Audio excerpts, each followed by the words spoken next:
ನನ್ನ ಆದಿಯಾದ ನನ್ನ ದೇವರಿಗೆ ಮಹಿಮೆ ಉಂಟಾಗಲಿ. Amen, hallelujah. ಈ ದಿನ ದೇವರ ಆತ್ಮನು ನಮಗೆ ಕೊಟ್ಟಿರುವಂತಹ ಸಂದೇಶ, ನಾನೇ ಆದಿ, I am the beginning, who she ಕೈ ಶಿ, ಇದರ ಕುರಿತಾಗಿದೆ. ಪ್ರಾರ್ಥನೆ ಈ ದಿನ ಸಭೆ ಆದ ನಮ್ಮೆಲ್ಲರ ಸಂಗಡ ಆತನು ವಿಶೇಷವಾಗಿ ಮಾತನಾಡುವವನಾಗಿರ್ತಾನೆ. Amen, hallelujah. ಈ ದಿನ ದೇವರ ಆತ್ಮನು ಸಭೆ ಆದ ನಮಗೆ ಕೊಟ್ಟಿರುವಂತಹ ವಾಕ್ಯವನ್ನ ನಾವೆಲ್ಲರೂ ಓದಿಕೊಳ್ಳುವವರಾಗಿರೋಣ. ಪ್ರಕಟಣೆ 1ನೇ ಅಧ್ಯಾಯ 8ನೇ ವಾಕ್ಯವನ್ನು ನಾವೆಲ್ಲರೂ ಓದಿಕೊಳ್ಳುವವರಾಗಿರೋಣ. ರೆವಲ್ಯೂಷನ್ ಚಾಪ್ಟರ್ 1:8 ಅಲ್ಲಿ ದೇವರು ಸಭೆ ಆದ ನಮ್ಮೆಲ್ಲರ ಸಂಗಡ ಆತನು ಈ ರೀತಿಯಾಗಿ ಮಾತನಾಡ್ತಾ ಇದ್ದಾನೆ. I am the alpha and omega, the beginning and the ending, side the lord which is and which was and which is to come, the Almighty. ಪ್ರಕಟಣೆ 1ನೇ ಅಧ್ಯಾಯ 8ನೇ ವಾಕ್ಯದಲ್ಲಿ ದೇವರ ಆತ್ಮನು ಸಭೆ ಆದ ನಮ್ಮೆಲ್ಲರ ಸಂಗಡ ಆತನು ಈ ರೀತಿ ಮಾತನಾಡ್ತಾ ಇದ್ದಾನೆ. ನಾನು ಆದಿಯು ಅಂತ್ಯವು, ವರ್ತಮಾನ, ಭೂತ, ಭವಿಷ್ಯತ್ ಕಾಲಗಳಲ್ಲಿರುವವನು, ಸರ್ವಶಕ್ತನೂ ಆಗಿದ್ದೇನೆ ಎಂದು ದೇವರಾದ ಕರ್ತನು ಹೇಳುತ್ತಾನೆಂದು ದೇವರಾತ್ಮನು ಸಭೆಗಳಿಗೆ ಹೇಳುವುದನ್ನು ಕಿವಿಯುಳ್ಳವನು ಕೇಳಲಿ ಎಂಬುದಾಗಿ ಅಂತ ದರ್ಶನಗಳಲ್ಲಿ ಸಭೆ ಆದ ನಮ್ಮೆಲ್ಲರ ಸಂಗಡ ದೇವರಾತ್ಮನು ವಿಶೇಷವಾಗಿ ಮಾತನಾಡ್ತಿದ್ದಾನೆ. Amen, hallelujah. ದೇವರಾತ್ಮನು ತಾನೇ ಅದ್ಭುತವಾದ ವಾಕ್ಯದ ಮುಖಾಂತರವಾಗಿ ಸಭೆ ಆದ ನಮ್ಮೆಲ್ಲರ ಸಂಗಡ ಮಾತನಾಡುವಂತೆ ನಾವು ವಾಕ್ಯಕ್ಕಾಗಿ ಪ್ರಾರ್ಥನೆಯನ್ನ ಮಾಡಿಕೊಳ್ಳೋಣ.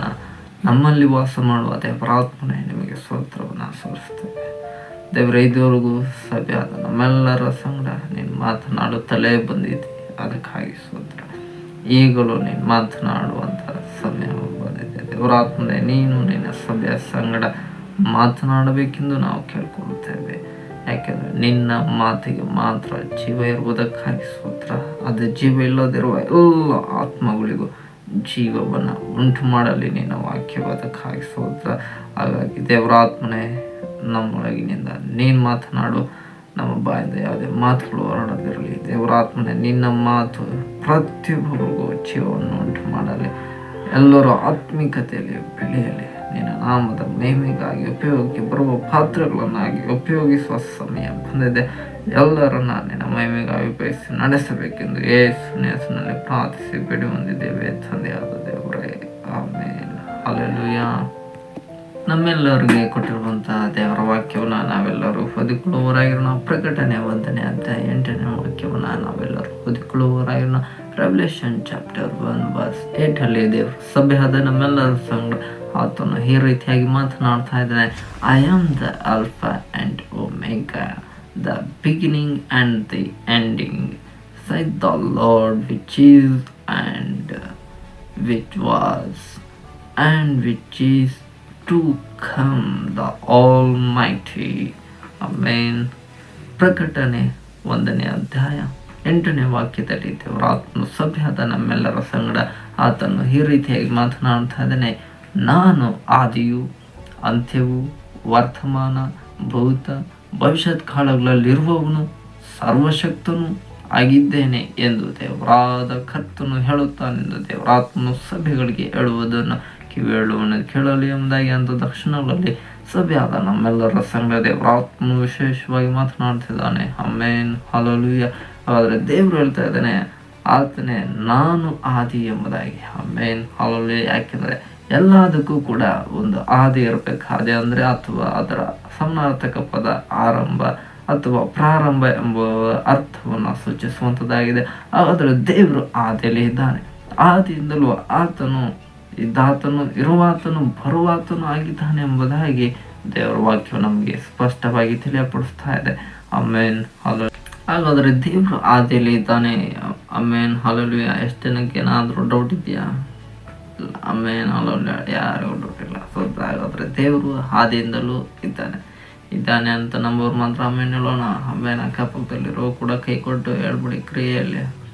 ದೇವರು ಆದಿಯಿಂದಲೂ ಇದ್ದಾನೆ, 100% ಇದ್ದಾನೆ. ಆತನಿಲ್ಲ ಅಂತಂದರೆ ಏನೂ ಇರಲ್ಲ. ಆತನಿರೋದ್ರಿಂದನೇ ಎಲ್ಲವೂ ಉಳ್ಕೊಂಡಿದೆ. ಆಮೇಲೆ ಹಲ್ಲೆಲೂಯಾ.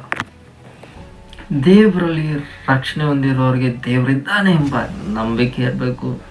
1ನೇ ಅಂಶ. 2ನೇ ಅಂಶ, ನಾವು ನಂಬಿಕೆಗೆ ತಕ್ಕಂತೆ ಕ್ರಿಯೆಯಲ್ಲಿ ಅದನ್ನು ತೋರಿಸುವವರಾಗಿರ್ಬೇಕು. ದೇವರನ್ನ ನಾವು ಪ್ರೀತಿಸ್ತೇವೆ ಅಂತ ಹೇಳಿ ಆತನ ಆಜ್ಞೆಗಳನ್ನು ಪಾಲಿಸದೇ ಇದ್ದರೆ ದೇವ್ರು ಹೇಳ್ಬಿಡ್ತಾನೆ, ಇವ್ನು ನನ್ನನ್ನು ಪ್ರೀತಿಸ್ತಾ ಇಲ್ಲ ಅಂದಾಗ. ಆಮೇಲೆ ಹಾಲಲ್ಲಿ ಹಾಗಾದರೆ ಅದರಿಂದಲೇ ದೇವ್ರು ಹೇಳೋದು, ನೀವು ನನ್ನನ್ನು ಪ್ರೀತಿಸೋದಾದರೆ ನನ್ನ ಆಜ್ಞೆಗಳನ್ನು ಕೈಕೊಂಡು ನಡೀರಿ.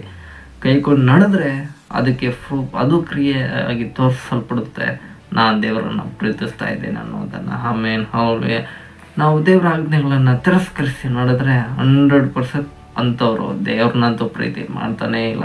ಬಾಯಲ್ಲಿ ಹೇಳ್ಬೋದು ಅಥವಾ ನಂಬಿಕೆ ಇರ್ಬೋದು, ಕ್ರಿಯೆ ಇಲ್ಲ ಅಂತಂದರೆ ನಿನ್ನ ನಂಬಿಕೆ ಸತ್ತದ್ದಾಗಿದೆ ಅಂತಲೇ ನಾನು ಹೇಳ್ತಾ ಇಲ್ಲ, ಅದು ದೇವರೇ ಹೇಳ್ಬಿಟ್ಟಿದ್ದಾನೆ. ಆಮೇಲೆ ಹಾಲೆಲೂಯಾ. ಹಾಗಾಗಿ ದೇವರಲ್ಲಿ ರಕ್ಷಣೆ ಹೊಂದಿರೋ ಪ್ರತಿಯೊಬ್ಬವರಲ್ಲಿ ಮೊದಲು ನಂಬಿಕೆ ಇರಬೇಕು, ನಂಬಿಕೆಗೆ ತಕ್ಕಂತೆ ಎರಡನೇದಾಗಿ ಕ್ರಿಯೆ ಇರಬೇಕು. ಆಮೇಲೆ ಹಾಲೆಲೂಯಾ. ಆದ್ದರಿಂದ ಕ್ರಿಯೆ ನಿಮ್ಮ ಮೂಲಕವಾಗಿ ನಾವು ಅಕ್ಕಪಕ್ಕದಲ್ಲಿರೋ ಕೂಡ ಕೈಕೊಟ್ಟು ಹೇಳ್ಬೇಕು, ದೇವರು ಆದಿಯಿಂದಲೂ ಇದ್ದಾನೆ ಕಣ್ರಿ. ಆಮೇಲೆ ಹಾಲೆಲೂಯಾ.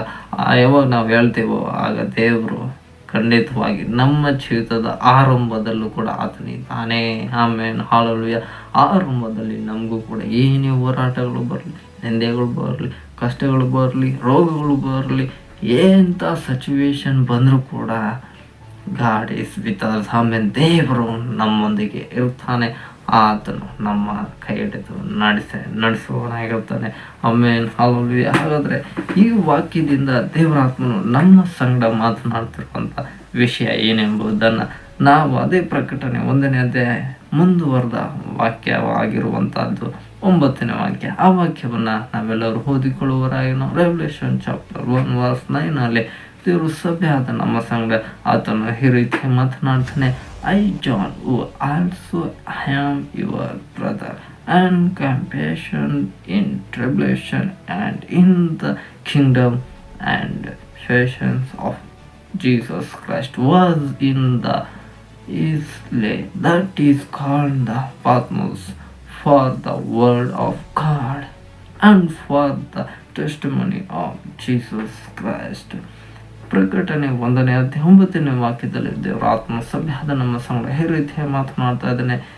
ನಿಮ್ಮ ಸಹೋದರನು ಯೇಸುವಿನ ನಿಮಿತ್ತ ಹಿಂಸೆಯಲ್ಲಿಯೂ ರಾಜ್ಯದಲ್ಲಿಯೂ ತಾಳ್ಮೆಯಲ್ಲಿಯೂ ನಿಮ್ಮೊಂದಿಗೆ ಪಾಲುಗಾರನು ಆಗಿರುವ ಯೋಹಾನನೆಂಬ ನಾನು ದೇವರ ವಾಕ್ಯಕ್ಕೋಸ್ಕರವೂ ಯೇಸುವಿನ ವಿಷಯವಾದ ಸಾಕ್ಷಿಗೋಸ್ಕರವೂ ಪಾತ್ಮೋಸ್ ದ್ವೀಪದಲ್ಲಿದ್ದೆನು ಎಂದು ದೇವರಾತ್ಮನು ಸಭೆಗಳಿಗೆ ಹೇಳುವುದನ್ನು ಕಿವಿಯುಳ್ಳವನು ಕೇಳಲಿ ಎಂಬುದಾಗಿ ಅಂತ ದರ್ಶನಗಳಲ್ಲಿ ಸಭೆ ಆದ ನಮ್ಮೆಲ್ಲರ ಸಂಗಡ ದೇವರಾತ್ಮನು ವಿಶೇಷವಾಗಿ ಮಾತನಾಡ್ತಿದ್ದಾನೆ. ಆಮೇಲೆ ಹಾಲೆಲೂಯಾ.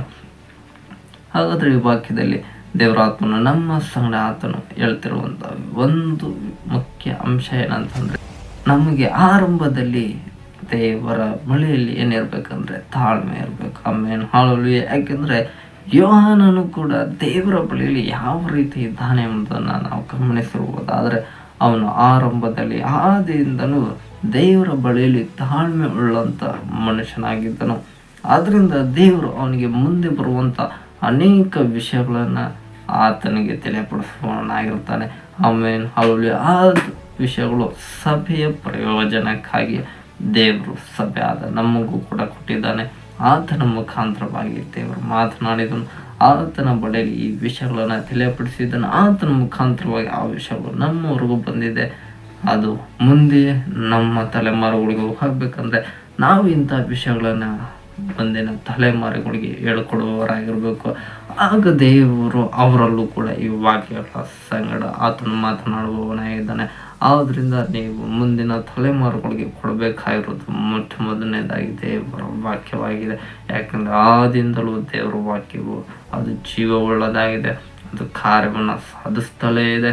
ಇನ್ನು ಮುಂದೆಯೂ ಕೂಡ ಅದು ಕಾರ್ಯ ಸಾಧಿಸ್ಬೇಕಂದ್ರೆ ಈಗ ಇರುವವರು ಮುಂದಿನ ತಲೆಮಾರುಗಳಿಗೆ ವಾಕ್ಯವನ್ನು ಪ್ರಾಮುಖ್ಯವಾಗಿ ಕೊಡಲೇಬೇಕು. ಆಮೇಲೆ ಹಾಲೆಲೂಯಾ. ಕೊಡುವವರು ಆಮೇಲೆ ಹೇಳೋಣ. ಆಮೇಲೆ ಹಾಲೆಲೂಯಾ. ಹಾಗಾದರೆ ಯೋಹಾನನು ಯೇಸುವಿನ ಬಳಿಯಲ್ಲಿ ಹೇಗಿದ್ದನು ಎಂದರೆ, ಆತನು ತಾಳ್ಮೆ ಉಳ್ಳವನಾಗಿದ್ದನು, ಆತನ ಹೃದಯಕ್ಕೆ ಒರಗಿಕೊಂಡಂಥ ವ್ಯಕ್ತಿಯಾಗಿದ್ದನು.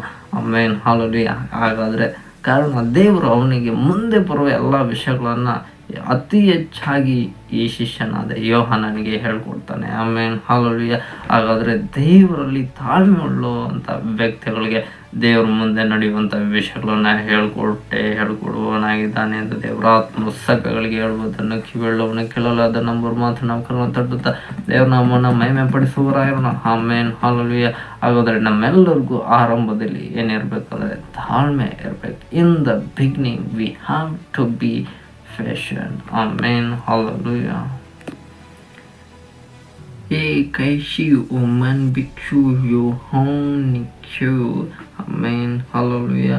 हमें शुरुआत में धैर्य कर रखना होगा. आमीन हालेलुया. തുടക്കത്തിൽ కొస్మయిరకరణం. ఆమేన్ హల్లెలూయా. మొదటిలో ఓపిక పట్టాలి. ఆమేన్ హల్లెలూయా. ఆరంభంలో మనకేముండాలో ఓపిక ఉండాలి. కొందరికి ఓపికని లేకపోతే అంతే వెళ్ళిపోతారు ಜಲ್ದಿ ಅಂತೆ. ಆಮೇನ್ ಹಲ್ಲೆಲೂಯಾ. ಆರಂಭದಲ್ಲಿ ದೇವ್ರೆ ನಮ್ಗೆ ಹೇಳ್ತಾ ಇದ್ದಾನೆ ನಿಮಗೆ ತಾಳ್ಮೆ ಇರಲಪ್ಪ ಅಂತ. ಆಮೇನ್ ಹಲ್ಲೆಲೂಯಾ. ಅಕ್ಕಪಕ್ಕದಲ್ಲಿರೋ ಕೂಡ ಕೊಟ್ಟು ಹೇಳಿ ನಿಮಗೆ ತಾಳ್ಮೆ ಇರಲಿ. Be patient for you and your neighbour telling everybody. Amen hallelujah. ಹಾಗಾದರೆ ನಮ್ಮೆಲ್ಲರಿಗೂ ದೇವ್ರು ಹೇಳ್ತಾ ಇದ್ದಾನೆ ಇದನ್ನು ನಿಮಗೆ ತಾಳ್ಮೆ ಇರಲಿ. ಯಾಕೆಂದರೆ ನಾನು ಆದಿಯಾಗಿದ್ದೇನೆ. ನಾನು ಆರಂಭದಲ್ಲೇ ನೀವು ತಾಳ್ಮೆಯಿಂದ ಇದ್ಬಿಟ್ರೆ ನಾನು ಮಾಡಬೇಕಾಗಿರೋ ಕೆಲಸ ನಿಮ್ಮ ಜೀವಿತದಲ್ಲಿ ಸುಲಭವಾಗಿ ಮಾಡ್ಬಿಡ್ತೇನೆ. ಆದರೆ ಕೆಲವರು ತಾಳ್ಮೆಯಿಂದ ಇರಪ್ಪ ಅಂತ ದೇವ್ರೆ ನಾನು ಹೇಳಿದಾಗ ತಾಳ್ಮೆನೇ ಇರಲ್ಲ. ತಾಳ್ಮೆ ಕಳ್ಕೊಂಬಿಟ್ಟು ನಾನು ಅದು ಮಾಡ್ತೀನಿ ಇದು ಮಾಡ್ತೀನಿ ಹಿಂಗೆ ಮಾಡ್ತೀನಿ ಹಂಗೆ ಮಾಡ್ತೀನಿ ಈ ಬಿಸ್ನೆಸ್ ಮಾಡ್ತೀನಿ ಆ ಬಿಸ್ನೆಸ್ ಮಾಡ್ತೀನಿ ಅಂತ ಕೆಲವರು ಹೊರಟೋಗ್ಬಿಟ್ಟಿರ್ತಾರೆ. ಆರಂಭದಲ್ಲಿ ತಮ್ಮ ಹತ್ರ ಇರೋ ಬಂಡವಾಳ ಎಲ್ಲ ಹಾಕ್ಬಿಡ್ತಾರೆ. ಆಮೇಲೆ ಏನು ಕೂಡ ಲಾಭ ಆಗಿಲ್ಲ ಅಂದಮೇಲೆ ಅವಾಗ ದೇವ್ರ ಹತ್ರ ಬರ್ತಾರೆ. ದೇವ್ರೆ ಈ ಬಿಸ್ನೆಸ್ಸು ನಂಗೆ ಕೈ ಕೊಟ್ಬಿಟ್ಟಿತ್ತಪ್ಪ, ಈಗ ಏನು ಮಾಡೋಣ, ದುಡ್ಡು ಲಕ್ಷಾಂತರ ರೂಪಾಯಿ ಬಂಡವಾಳ ಹಾಕಿದ್ವಿ, ಈಗ ಏನು ನೋಡಿದ್ರೆ ಯಾವುದ್ರಲ್ಲಿ ₹1 ಲಾಭನೇ ಬಂದಿಲ್ಲ, ಇನ್ನೂ ನಷ್ಟನೇ ಆಗಿದೆ, ಇನ್ನೂ ನಾವೇ ಕೊಡಬೇಕು ಇನ್ನೂ ಹೆಚ್ಚಾಗಿ, ಹಿಂಗಾಗೋಗ್ಬಿಟ್ಟಿದೆಯಲ್ಲ, ಹಿಂಗಾಗೋಯ್ತಲ್ಲ ಎಂಬುದಾಗಿ ಆಗ ನಾವು ದೇವ್ರ ಬಳಿಯಲ್ಲಿ ಬಂದು ಪ್ರಶ್ನೆ ಮಾಡುವವರಾಗಿರ್ತೇವೆ. ಆಗ ದೇವ್ರ ಮುಂಚೆನೆಯಲ್ಲಿದ್ದಾನೆ ಸ್ವಲ್ಪ ತಾಳ್ಮೆಯಿಂದ ಇರಪ್ಪ, ನಾನು ವೇಟ್ ಮಾಡು ಅಂತ ನಿನ್ಗೆ ಹೇಳ್ದೆ, ನೀನೇನು ಮಾಡ್ಬಿಡಿ ಸ್ವಲ್ಪ ಹತ್ರ ತಾಳ್ಮೆ ಇಲ್ಲ, ಹತ್ರ ಹೊಡೆದವ್ರ ಥರ ಏನೇನೋ ಕೆಲಸ ಮಾಡ್ಬೇಕಂತ ಹೇಳ್ಬಿಟ್ಟು ಆ ಬಿಸ್ನೆಸ್ ಈ ಕೆಲಸ ಆ ಕೆಲಸ ಎಂಬುದಾಗಿ ಕೆಲವರು ಆತ್ರವಾಗಿ ಹೊರಟೋಗ್ಬಿಡ್ತಾರೆ. ಕೆಲವರು ಆತ್ರ ಪಟ್ಟೆ ಈ ಲೋಕದ ಯಾತ್ರೆನೇ ಮುಗಿಸ್ಕೊಂಡೇ ಹೊರಟೋಗ್ಬಿಟ್ಟಿರ್ತಾರೆ. ಆಮೇಲೆ ಅಲ್ಲಿ ಆದ್ರಿಂದ ದೇವ್ರು ಹೇಳ್ತಾ ಇದ್ದಾನೆ ಬಿ ಪೇಷನ್ಸ್. ಆಮೇಲೆ ನಿಮಗೆ ತಾಳ್ಮೆ ಇರಲಿ. ಏನಾದರೂ ಮಾಡ್ಬೇಕಂದ್ರೆ ದೇವ್ರ ಬಳಿಯಲ್ಲಿ ಬಂದು ಪ್ರಾರ್ಥನೆ ಮಾಡಿ, ದೇವರ ವಾಕ್ಯವನ್ನು ಓದಿ, ದೇವರು ತನ್ನ ವಾಕ್ಯದ ಮುಖಾಂತರ ಮಾತನಾಡ್ತಾನೆ, ಪ್ರಾರ್ಥನೆಯಲ್ಲಿ ಮಾತನಾಡ್ತಾನೆ, ದೇವರು ಕನಸಿನ ಮುಖಾಂತರವಾಗಿ ಮಾತನಾಡ್ತಾನೆ, ದೇವರು ದರ್ಶನದ ಮುಖಾಂತರವಾಗಿ ಮಾತನಾಡ್ತಾನೆ, ದೇವರು ಪ್ರವಾದಿಗಳ ಮುಖಾಂತರವಾಗಿ ಮಾತನಾಡ್ತಾನೆ. ದೇವರ ಬಳಿಯಲ್ಲಿ ಮಾತನಾಡುವುದಕ್ಕೆ ಅನೇಕ ಮಾರ್ಗಗಳು ಆತನ ಬಳಿ ಇದ್ದಾವೆ. ನಾವು ಆ ಯಾವುದೋ ಮಾರ್ಗಗಳನ್ನು ಆಯ್ಕೆನೇ ಮಾಡಲ್ಲ. ನಮ್ಮ ಮನುಷ್ಯದ ಕಥೆಗಳು ಹಿಂಗೆ ಆಗಿ ಹೋಗ್ಬಿಟ್ಟಿದೆ. ಆಮೇಲೆ ನಾಳಲ್ಲಿ ದೇವ್ರು ಮಾತನಾಡೋ ದಾರಿ ನಮಗೆ ಬೇಡ, ನಮ್ಮದೇ ದಾರಿ ಇರಲಿ. ಆನೆ ನಡೆದಿದ್ದೇ ದಾರಿ ಅಂತ ಕೆಲವರು, ನಾನು ನಡೆದಿದ್ದೇ ದಾರಿ, ನಾನು ಮಾಡಿದ್ದೆ ಸರಿ, ನಾನು ಹೇಳಿದ್ದೆ ವೇದ ವಾಕ್ಯ ಅಂತ ಹೋಯ್ತಾನೆ ಅಂತಾರೆ. ಆಮೇಲೆ ಏನಾನ ಅವ್ರ ದಾರಿಯಲ್ಲಿ ಒಂದು ದೊಡ್ಡ ಗುಂಡಿ ಬಂದರೆ ಆ ಗುಂಡಿಯಲ್ಲಿ ದಬಾರ್ ಅಂತ ಬಿದ್ದೋಗಿರ್ತಾರೆ. ಬಿದ್ದು ಹೋದ್ಮೇಲೆ ಕೇಳ್ತಾರೆ, ಓ ನನ್ನ ದೇವ್ರೇ ನನ್ನನ್ನು ಈಗ ಕಾಪಾಡು ಅಂತ. ಆಗ ಕಾಪಾಡೋಕ್ಕೆ ದೇವರು ಬರಲ್ಲ. ಓ ನನ್ನ ಸ್ನೇಹಿತರೇ ಬಂದು ನನ್ನ ಕಾಪಾಡಿ ಅಂತ ಕರೀತಾರೆ. ಆಗ ಸ್ನೇಹಿತರು ಬರಲ್ಲ. ಓ ನನ್ನ ಬಂಧು ಮಿತ್ರರೇ ಬಂದು ಕಾಪಾಡಿ ಅಂತ ಅವಾಗಲೂ ಅಲ್ಲೂ ಕೂಗಾಡ್ತಾರೆ. ಬಂಧು ಮಿತ್ರರು ಯಾರೂ ಬರಲ್ಲ, ನೆಂಟರು ಅಂತೂ ತಿರುಗಿ ನೋಡಲ್ಲ ಅಂಥ ಟೈಮಲ್ಲಿ. ಆಮೇಲೆ ದುಡ್ಡಿದ್ರೆ ನಿಮ್ಮ ಹತ್ರ ಎಲ್ಲ ಬರ್ತಾರೆ. ನಿಮ್ಮ ಹತ್ರ ದುಡ್ಡೆಲ್ಲ ಖಾಲಿ ಆಗೋಯ್ತು ಅಂದರೆ ಅವನು ಯಾರೋ ನಮ್ಗೆ ಗೊತ್ತಿಲ್ಲ ಸರ್, ಇವರು ವಂಶದಲ್ಲಿ ಅವನಿದ್ರೂ ಕೂಡ ಇವ್ನು ನಮ್ಮ ವಂಶದವನೇ ಅಲ್ಲ ಸರ್, ಅವನು ಯಾರೋ ನಮಗೆ ಗೊತ್ತಿಲ್ಲ ಅಂತ ಹೇಳೋರು, ಕೈ ಕೊಟ್ಟು ಹೋಗೋರು, ಈ ರೀತಿಯಾಗಿ ಲೋಕದಲ್ಲಂತೂ ಅನೇಕರಿದ್ದಾರೆ. ಆಮೇಲೆ ಹಲ್ಲೆಲೂಯಾ. ಆದ್ರಿಂದ ನಿಮ್ಮನ್ನ ಕೈ ಹಿಡಿದು ನಿಮ್ಮನ್ನ ಮೇಲೆ ಕೆತ್ತೋದಕ್ಕೆ ಶಕ್ತನು ದೇವರೊಬ್ಬನೇ. ಆದ್ದರಿಂದ ನೀವು ದೇವರ ಬಳಿಯಲ್ಲಿ ತಾಳ್ಮೆಯಿಂದ ಇರಬೇಕು. ಆಮೇಲೆ ಹಲ್ಲೆಲೂಯಾ. ಯೋಹಾನನಂತೆ ಸಾಯೋ ತನಕ ನಿಮ್ಗೇನಿರಬೇಕು, ತಾಳ್ಮೆ ಇರಬೇಕು. ಯೋಹಾನನ ಕುದಿಯುವ ಎಣ್ಣೆಯಲ್ಲಿ ಹಾಕ್ತಾರೆ, ಆದರೂ ಕೂಡ ಅವನು ತಾಳ್ಮೆ ಆಗಿ ದೇವರ ಬಳಿಯಲ್ಲಿದ್ದನು. ಆಮೇಲೆ ಹಲ್ಲೆಲೂಯಾ. ಆದ್ದರಿಂದ ದೇವರು ಅವನ ಸಂಗಡ ಮಾತನಾಡಿದನು. ಪ್ರಕಟಣೆಯ ಗ್ರಂಥದ ಅನೇಕ ವಿಷಯಗಳನ್ನು, ಮರ್ಮಗಳನ್ನು, ಗೂಢಾರ್ಥಗಳನ್ನು ಮುಂದೆ ನಡೆಯುವಂಥ ಎಲ್ಲ ಕಾಲಘಟ್ಟದ ಕುರಿತಾಗಿ ಯೋಹಾನನ ಬಳಿಯಲ್ಲಿ ದೇವರು ಮಾತನಾಡಿದನು. ಕಾರಣ ಅಷ್ಟೊಂದು ತಾಳ್ಮೆ ಉಳ್ಳವನಾಗಿ ದೇವರ ಬಳಿಯಲ್ಲಿ ಅವನು ಕಾದನು, ದೇವರ ಬಳಿಯಲ್ಲಿ ಮಾತನಾಡ್ತಿದ್ದನು, ದೇವರಿಗೋಸ್ಕರ ನಂಬಿಗಸ್ತನಾಗಿ ಜೀವಿಸಿದನು. ಇದನ್ನ ನೀವು ದೇವರಲ್ಲಿ ತಾಳ್ಮೆ ಉಳ್ಳವರಾಗಿ ಇರುವುದಾದರೆ ದೇವರು ಕೂಡ ನಿಮ್ಮನ್ನು ಕೂಡ ಆತನು ಉಪಯೋಗಿಸಲು ಶಕ್ತನು, ನಿಮ್ಮ ಸಂಗಡ ಆತನು ಮಾತನಾಡಲು ಶಕ್ತನಾಗಿದ್ದಾನೆ. ನೀವು ದೇವರಲ್ಲಿ ತಾಳ್ಮೆ ಉಳ್ಳವರಾಗಿರಿ. ಆಮೇನ್, ಹೌದು. ಯಾಕೆಂದರೆ ದೇವರಲ್ಲಿ ತಾಳ್ಮೆ ಉಳ್ಳವರನ್ನ ದೇವರು ಮುಂದೆ ತನ್ನ ಸೇವೆಗಳಲ್ಲಿ ಉಪಯೋಗಿಸುವವನಾಗಿರ್ತಾನೆ. ಯಾರಿಗೆ ತಾಳ್ಮೆನೇ ಇರಲ್ವೋ ಅವ್ರನ್ನ ಉಪಯೋಗಿಸೋದು ಸ್ವಲ್ಪ ಬಹಳ ಕಷ್ಟ ಆಗುತ್ತೆ. ಆಮೇಲೆ ಹಾಲಲ್ವಿಯ ಆದರೆ ದೇವ್ರ ಚಿತ್ತ ಇದ್ರೆ ಉಪಯೋಗಿಸ್ತಾರೆ, ದೇವ್ರ ಚಿತ್ತ ಇಲ್ಲ ಅಂತಂದರೆ ರಿಜೆಕ್ಟ್ ಹೋಗ್ಬಿಡ್ತೀರ. ಆದ್ದರಿಂದ ದೇವರಲ್ಲಿ ತಾಳ್ಮೆ ಉಳ್ಳುವಂಥ ಗುಣಲಕ್ಷಣ ನಿಮಗಿರ್ಬೇಕು. ಆಗ ನಿಮ್ಮ ಮುಂದೆ ಒಂದು ಕಷ್ಟಗಳು, ಹೋರಾಟಗಳು ಏನೇ ಎದುರಾದರೂ ಕೂಡ ಅದರಲ್ಲಿ ದೇವರಲ್ಲಿ ತಾಳ್ಮೆ ಉಳ್ಳವರಿಗೆ ದೇವರು ಅದನ್ನು ಹೇಗೆ ಎದುರಿಸ್ಬೇಕೋ ಅದನ್ನು ಹೇಳ್ಕೊಡ್ತಾನೆ. ಆಮೇಲೆ ಹಾಲಲ್ಲಿ ಅದು ನಿಮಗೆ ಗೊತ್ತಾದಾಗ ನೀವು ಅಂಥ ಎಲ್ಲ ಕಷ್ಟಗಳು, ಹೋರಾಟಗಳನ್ನು ಎದುರಿಸುವುದಕ್ಕೆ ಶಕ್ತರಾಗುವಂತೆ ದೇವರು ನಿಮ್ಮನ್ನು ಆಶೀರ್ವದಿಸಿ ನಡೆಸುವವನಾಗಿರ್ತಾನೆ. ಆಮೇಲೆ ಹಾಲಲ್ಲಿಯ ಆದ್ದರಿಂದ ನೀವು ಹೇಗಿರಬೇಕು ದೇವರಲ್ಲಿ ಅಂದರೆ ತಾಳ್ಮೆ ಉಳ್ಳವರಾಗಿರಬೇಕು. ಆಮೇಲೆ ಈಗ ವರ್ಷದ ಕೊನೆಯಲ್ಲಿ ಬರ್ತಾ ಇದ್ದೀವಿ. ಆಲ್ರೆಡಿ ಈಗ ಮಕ್ಕಳಿಗೆ, ಕಾಲೇಜು ಹುಡುಗರಿಗೆ ಎಲ್ಲ ಈಗೇನು ಎಕ್ಸಾಮ್ಗಳು ಎಂಡಿಂಗ್ ಟೈಮಿಗೆಲ್ಲ ಬರ್ತಾ ಇದ್ರು. ಆಮೇಲೆ ಹಾಲಲ್ಲಿಯ ಆದರೆ ನೀವು ಇದು ಎಂಡ್ ಆಗ್ತಿದ್ರೆ ಮತ್ತೊಂದು ನಿಮಗೆ ಆರಂಭ ಆಗುತ್ತೆ. ಸ್ಕೂಲ್ ಮುಗಿಸಿದವರು ಕಾಲೇಜ್ಗೆ ಹೋಗ್ಬೇಕು, ಕಾಲೇಜ್ ಮುಗಿಸಿದವರು ಕೆಲ್ಸಕ್ಕೆ ಹೋಗ್ಬೇಕು. ಇದೆಲ್ಲ ನಿಮಗೆ ಆರಂಭದ ಟಾರ್ಗೆಟ್ಗಳು. ದೇವರು ನಿಮ್ಮ ಮುಂದೆ ನಿಮ್ಮ ಜೀವಿತಗಳಲ್ಲಿ ಆತನು ದಯಪಾಲಿಸ್ಲಿಕ್ಕೆ ಹೋಗ್ತಾನೆ. ಹಾಗಾದರೆ ನೀವು ಅದರಲ್ಲಿ ಯಾವುದನ್ನು ಆಯ್ಕೆ ಮಾಡಬೇಕು ಅನ್ನೋದನ್ನು ನೀವು ನೀವಾಗಿ ಆಯ್ಕೆ ಮಾಡ್ಕೊಳಕ್ಕೆ ಹೋಗ್ಬಿಡಿ. ದೇವರ ಕೈಗೆ ಒಪ್ಪಿಸ್ಕೊಡಿ. ದೇವರೇ, ನಾನು ಯಾವುದನ್ನು ಆಯ್ಕೆ ಮಾಡಬೇಕೆಂಬುದಾಗಿ ನೀನು ನನಗೆ ತಿಳಿಯಪಡಿಸು, ಅದನ್ನೇ ನಾನು ಆಯ್ಕೆ ಮಾಡುತ್ತೇನೆ. ಅದು ಮುಂದೆ ವರ್ಷ ನಾನು ನಡೆಯುವುದಕ್ಕೆ, ನನ್ನ ಜೀವಿತಕ್ಕೆ ಅದು ಅನುಕೂಲ ಆಗುವಂತೆ ನೀನು ಆಶೀರ್ವಾದ ಮಾಡಿಕೊಡು. ನೀನು ಅದರ ಕುರಿತಾಗಿ ನನ್ನ ಸಂಗಡ ನೀನು ಮಾತನಾಡು ಎಂಬುದಾಗಿ ದೇವ್ರ ಬಳಿಯಲ್ಲೇ ಫಸ್ಟ್ ಕೇಳಿ. ಆಮೇಲೆ ಹಾಲಲ್ಲೂಯ ದೇವ್ರು ನಿಮ್ಮ ಸಂಗಡ ಮಾತನಾಡ್ತಾನೆ. ಆಮೇಲೆ ಹಾಲಲ್ಲೂಯ ಎಂತೆಂಥವರ ಬಳಿಯಲ್ಲಿ ದೇವ್ರು ಮಾತನಾಡಿದ್ದಾನೆ ಅಂದರೆ ನೀವು ಯೇಸುವಿನ ರಕ್ತದಿಂದ ಕೊಳ್ಳಲ್ಪಟ್ಟ ಜನರು. ಆಮೇಲೆ ಹಾಲಲ್ಲೂಯ ಪ್ರಾಯದ ಸಿಂಹಗಳು ಹೊಟ್ಟೆಗಳದೆ ಹಸಿದಾವು, ಆದರೆ ಯೆಹೋವನ ಸನ್ನಿಧಾನದಲ್ಲಿ ಬೇಡಿಕೊಳ್ಳುವವನಿಗೆ ಯಾವ ಕೊರತೆ ಇಲ್ಲ. ನಿಮ್ಮ ಕೊರತೆಗಳೇನಿದ್ರು ದೇವ್ರ ಬಳಿಯಲ್ಲಿ ದೇವ್ರು ನೀಗಿಸ್ತಾನೆ. ನಿಮಗೆ ಮುಂದೆ ಏನು ಓದಬೇಕು, ಯಾವ ಕೆಲಸಗಳಿಗೆ ಹೋಗಬೇಕು ಎಂಬುದಾಗಿ ದೇವರ ಬಳಿಯಲ್ಲಿ ಕೇಳಿ. ದೇವರು ನಿಮ್ಮ ಪ್ರಶ್ನೆಗಳಿಗೆ ಆತನ ಉತ್ತರವನ್ನು ಕೊಡ್ತಾನೆ. ಯಾಕೆಂದರೆ ನಮ್ಮ ದೇವರು ಎಂಥ ದೇವರು, ಮಾತನಾಡುವ ದೇವರು. ಆಮೇಲೆ ಹಾಲಲ್ಲೂಯ ಆತನು ಯಾವ ವಿಧದಲ್ಲಾದರೂ ಬೇಕಾದರೂ ನಿಮ್ಮ ಸಂಗಡ ಮಾತನಾಡ್ತಾನೆ. ಆಮೇಲೆ ಹಾಲಲ್ಲೂಯ ಆದ್ದರಿಂದ ನಿಮ್ಮ ಜೀವಿತದ ಮುಂದಿನ ಕಾಲವನ್ನು ದೇವರ ಕೈಗೆ ಒಪ್ಪಿಸಿಕೊಟ್ಟು ಆತನ ಬಳಿಯಲ್ಲಿ ಪ್ರಾರ್ಥಿಸಿ. ಆತನು ನಿಮ್ಮ ಜೀವಿತದ ಪ್ರತಿಯೊಂದೊಂದು ದಿನಗಳನ್ನು ಬಲ್ಲವನಾಗಿದ್ದಾನೆ. ಯಾಕೆಂದರೆ ನಿಮ್ಮ ಫಸ್ಟ್ ಡೇಟು ಆತನಿಗೆ ಆಲ್ರೆಡಿ ಫಿಕ್ಸ್ ಮಾಡಿಬಿಟ್ಟಿದ್ದಾನೆ. ಆದ್ದರಿಂದ ನೀವು ಭೂಮಿಗೆ ಬಂದಿದ್ದೀರಾ. ಆತನು ನಿಮ್ಮ ಎಂಡಿಂಗ್ ಡೇಟ್ನು ಕೂಡ ಫಿಕ್ಸ್ ಮಾಡಿಬಿಟ್ಟಿದ್ದಾನೆ.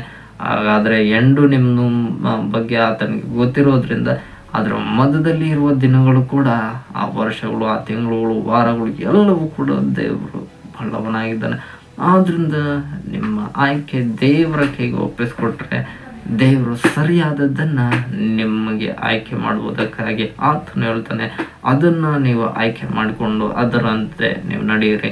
ಅದರಲ್ಲಿ ದೇವರು ತನ್ನ ಆಶೀರ್ವಾದವನ್ನು ನಿಮಗೆ ತೋರಿಸುವನಾಗಿದ್ದಾನೆ.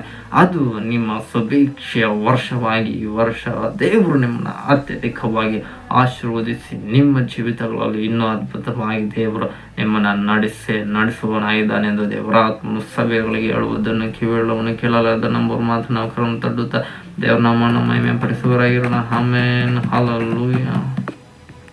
ಹಾಗಾದರೆ ದೇವರು ಈ ದಿನ ನಮಗೆ ಕೊಟ್ಟಿರುವಂಥ ಸಂದೇಶನು ನಾನೇ ಆದಿ, ಐ ಆಮ್ ದ ಬಿಗಿನಿಂಗ್. ಹಾಗಾದರೆ ದೇವರು ಈ ದಿನ ಅದರ ಮುಂದಿನ ವಾಕ್ಯವನ್ನು, ದೇವರ ಆತ್ಮನ ನಮಗೆ ಕೊಟ್ಟಿರುವಂಥ ವಾಕ್ಯವನ್ನು ನಾವೆಲ್ಲರೂ ಓದಿಕೊಳ್ಳುವವರಾಗಿರೋಣ.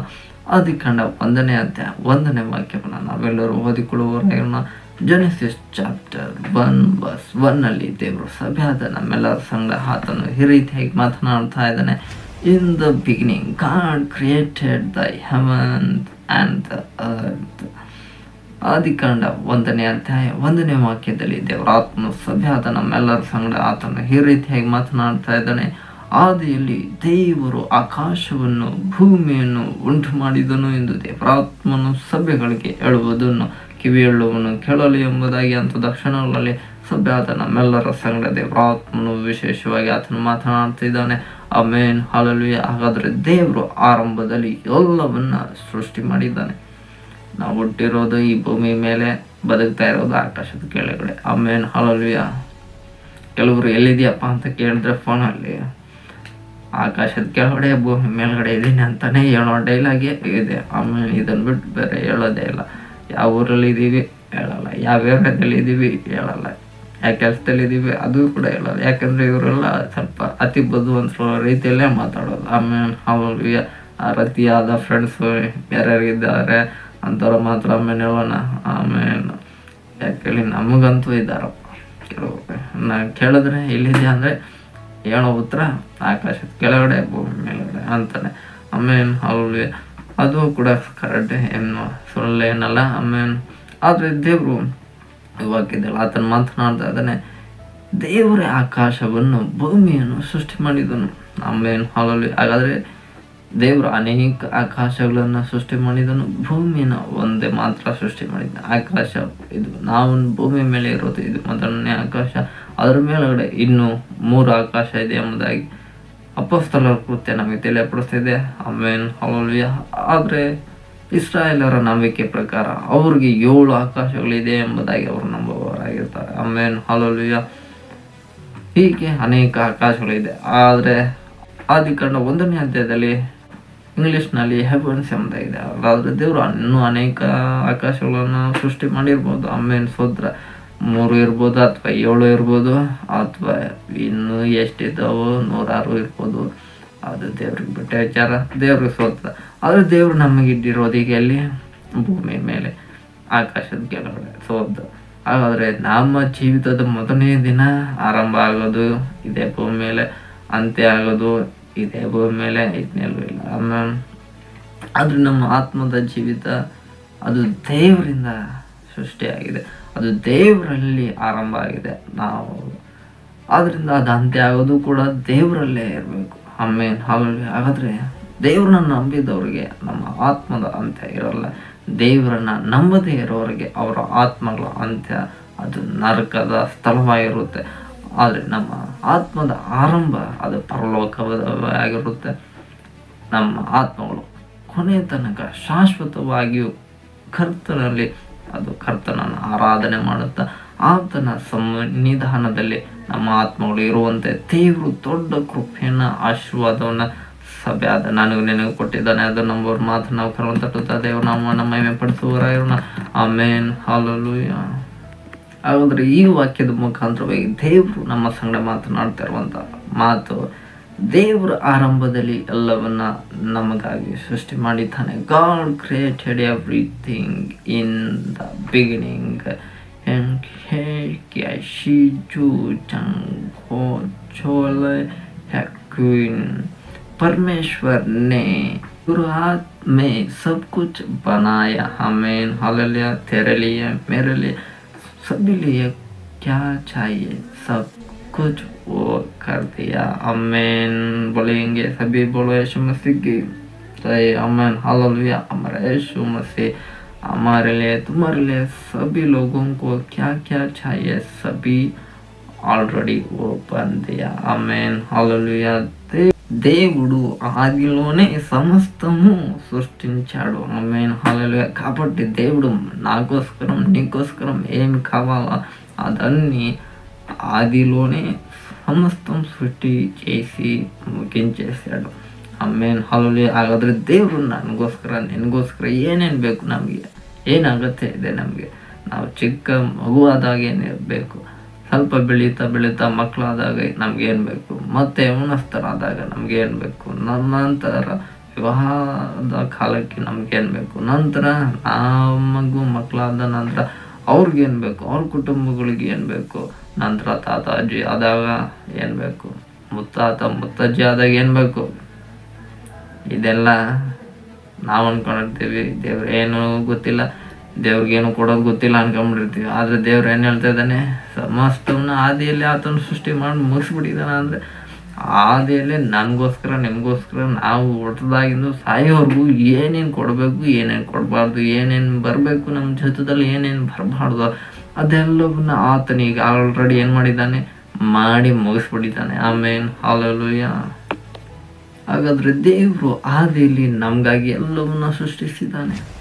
ಆದರೆ ಕೆಲವರು ಆದಿಯಲ್ಲಿ ದೇವ್ರು ನಮಗೋಸ್ಕರ ಏನೂ ಸೃಷ್ಟಿ ಮಾಡೇ ಇಲ್ಲ ಅಂದ್ಕೊಂಡು ಈ ಊರಿಂದ ಆ ಊರು, ಆ ಊರಿಂದ ಈ ಊರು, ಈ ದೇಶದಿಂದ ಆ ದೇಶ, ಆ ವಿದೇಶ, ಆ ಫಾರಿನ್ ಕಂಟ್ರೀಸ್, ಈ ಫಾರಿನ್ ಕಂಟ್ರೀಸ್, ಅಲ್ಲಿ ಒಳ್ಳೆ ಸಂಬಳ ಬರುತ್ತೆ, ಇಲ್ಲಿ ಒಳ್ಳೆ ಸಂಬಳ ಬರುತ್ತೆ, ಆ ದೇಶದಲ್ಲಿ ಅಮೇರಿಕದಲ್ಲಿ ಜಾಸ್ತಿ ಸಂಬಳ ಕೊಡ್ತಾರೆ, ಭಾರತ ದೇಶದಲ್ಲಿ ಕಡಿಮೆ ಸಂಬಳ ಕೊಡ್ತಾರೆ ಅಂತ ಅಂದ್ಬಿಟ್ಟು ಇಲ್ಲಿಂದ ಹೆಚ್ಚು ಸಂಬಳ ಕೊಡುವಂಥ ದೇಶಗಳಿಗೆ ಅನೇಕರು ಹೋಗ್ತಾರೆ. ಆಮೇಲೆ ಅವಳು ಹಂಗಂತ ಹೋಗೋದೆಲ್ಲ ತಪ್ಪು ಅಂತಲೂ ನಾವು ಹೇಳ್ತಾ ಇಲ್ಲ. ಆದರೆ ಅವರ ನಿರೀಕ್ಷೆ ಅದಾಗಿರುತ್ತೆ. ಆದರೆ ನಮ್ಮ ನಿರೀಕ್ಷೆ ಏನಾಗಿರ್ಬೇಕಂತ ದೇವ್ರಲ್ಲಿ ಹೇಳ್ತಾ ಇದ್ದಾನೆ. ನಿನ್ನ ನಿರೀಕ್ಷೆ ನಾನಾಗಿರ್ಬೇಕು ಅನ್ನೋದನ್ನೇ ದೇವರು ಎದುರು ನೋಡುವಂಥದ್ದು. ಯಾಕಂದ್ರೆ ನಿನಗೋಸ್ಕರ ಏನೇನು ಕೊಡಬೇಕು ಅದೆಲ್ಲವನ್ನ ನೀನಿರೋ ಜಾಗದಲ್ಲೇ ಕೊಟ್ಟು ನಿನ್ನನ್ನು ನಾನು ನೋಡ್ಕೊತೀನಿ, ನೀನಿರೋ ಊರಲ್ಲೇ ನಿನಗೇನು ಬೇಕು ಅದನ್ನು ನಾನು ಕೊಡ್ತೀನಿ ಅಂತ ದೇವ್ರು ಹೇಳ್ತಾನೆ. ಆಮೇನ್, ಹೌದು. ಯಾಕಂದರೆ ದೇವರಲ್ಲಿ ಸಮಸ್ತವೂ ಇದೆ.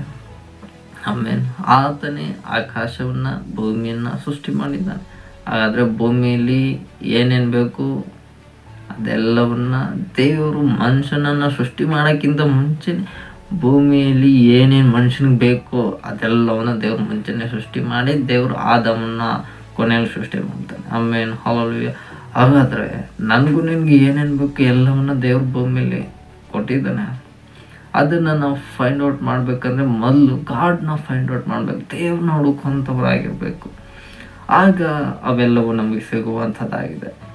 ದೇವ್ರನ್ನ ಬಿಟ್ಟು ನಾವು ಏನೇನೆಲ್ಲ ಹುಡ್ಕಕ್ಕೆ ಹೋಗ್ತೀವೋ, ಕಷ್ಟಪಟ್ಟು ಎದ್ನೋ ಬಿದ್ನೋ ಅಂತ ಹೋಗ್ತಾ ಇರ್ತೀವಿ. ಕೆಲವರು ಬೆಳಗ್ಗೆ ಆದರೆ ಸಾಕು, ಡ್ಯೂಟಿಗೆ ಹೋಗ್ಬೇಕು, ಕೆಲಸ ಮಾಡಬೇಕು, ದುಡ್ಡು ಮಾಡಬೇಕು, ಹಣ ಗಳಿಸ್ಬೇಕು, ಮನೆ ಕಟ್ಟಿಸ್ಬೇಕು, ಅದು ಕಟ್ಟಿಸ್ಬೇಕು, ಇದು ತಗೋಬೇಕು, ಈ ಗಾಡಿ ತಗೋಬೇಕು, ಆ ಗಾಡಿ ತಗೋಬೇಕು, ಡ್ರೆಸ್ ತಗೋಬೇಕು, ಬ್ಯಾಗ್ ತಗೋಬೇಕು, ಊರಿಗೆ ಹೋಗ್ಬೇಕು, ನೆಂಟ್ರ ಮನೆಗೆ ಹೋಗ್ಬೇಕು, ಅವ್ರ ಮುಂದೆ ನಾನು ಗ್ರೇಟ್ ಅಂತ ಅನ್ನಿಸ್ಕೋಬೇಕು, ಇವ್ನು ಬೆಂಗಳೂರಿಗೆ ಹೋಗಿ ಹಿಂಗಾಗ್ಬಿಟ್ನಲ್ಲಪ್ಪ ಅಂತ ಹೇಳೋ ರೇಂಜಲ್ಲಿ ನಾನು ಬದುಕಬೇಕು, ಜೀವಿಸ್ಬೇಕು ಅಂದಾಗಿ ಕೆಲವರು ಎಷ್ಟು ಬೆಳಗ್ಗೆಯಿಂದ ರಾತ್ರಿವರೆಗೂ ಬೆವರು ಸುರಿಸೋಕ್ಕೆ ಕಷ್ಟಪಟ್ಟು ದುಡಿತಾ ಇರ್ತಾರೆ. ಆಮೇಲೆ ಹಲ್ಲೆಲೂಯಾ. ಆದರೆ ಅವರು ಲೋಕವನ್ನು ಹಿಂಬಾಲಿಸಿದ್ರು, ಲೋಕವನ್ನು ಹುಡುಕಿದ್ರು, ಲೋಕದಲ್ಲಿ ಅವರ ಜೀವಿತವನ್ನು ವ್ಯರ್ಥ ಮಾಡ್ಕೊಳ್ತಾರೆ.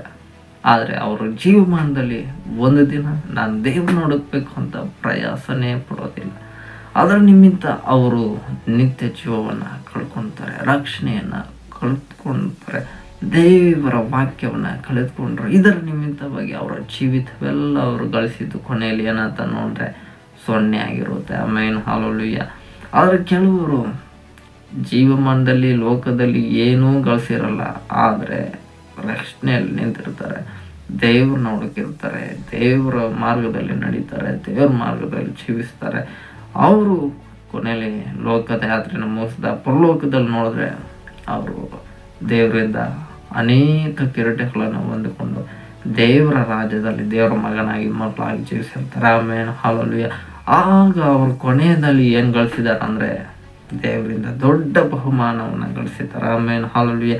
ಈ ದಿನ ನಿನ್ನ ಆಯ್ಕೆ ಏನಾಗಿದೆ ಎಂದು ದೇವರಾತ್ಮ ಸಭೆಗಳಿಗೆ ಹೇಳುವುದನ್ನು ಕೇಳೋಣ. ಕೇಳಲಿ, ನೀವು ಪರಲೋಕದ ವಿಷಯಗಳನ್ನು ಆಯ್ಕೆ ಮಾಡ್ತಾ ಇದ್ರು ಅಥವಾ ಭೂಲೋಕದ ವಿಷಯಗಳನ್ನು ಆಯ್ಕೆ ಮಾಡ್ತಾ ಇದ್ರು ಎಂಬುದಾಗಿ ದೇವರಾತ್ಮ ಈ ದಿನ ನಿಮ್ಮನ್ನು ಆತನು ಪ್ರಶ್ನಿಸುವವನಾಗಿದ್ದಾನೆ. ಆಮೇನ್, hallelujah. He has created everything for us in the world. Amen. Hallelujah. But we should think that God has not created for us.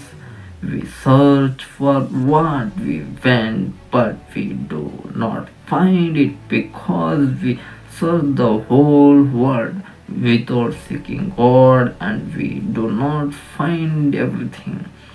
Then we should understanding that if I seek God, God will give me everything. Amen. Hallelujah. ಹಾಗಾದರೆ ದೇವರು ನನಗೆಲ್ಲವನ್ನ ಕೊಡ್ತಾನೆ ಎಂಬ ನಂಬಿಕೆ ನಮಗೆ ಯಾವಾಗ ಬರುತ್ತೋ ಆವಾಗ ನಾವು ದೇವ್ರ ಬಳಿಯಲ್ಲಿ ಯಾವಾಗ ಬರ್ತೀವೋ ಆಗ ನಮಗೆ ದೇವರು ಏನು ಬೇಕೋ ಅದನ್ನು ತಕ್ಕ ಸಮಯದಲ್ಲಿ ತಕ್ಕ ಕಾಲಕ್ಕೆ ಆತನು ಕೊಟ್ಟೇ ಕೊಡುವವನಾಗಿರ್ತಾನೆ. ಆಮೇನ್, ಹಲ್ಲೆಲೂಯಾ. కాబట్టి మీరు వెతకాలి ఈ లోకంలో దేవుని వెతకాలి. అప్పుడు దేవుడు మీకు ఏం కావాలో అది సరైన సమయంలో దేవుడే మీకు ఇస్తారు. Amen, hallelujah. ಆದ್ರಿಂದ ದೇವ್ರನ್ನ ನೀವು ಹುಡುಕುವವರು ಈ ಲೋಕದಲ್ಲಾಗಿರ್ಬೇಕು. Amen, hallelujah.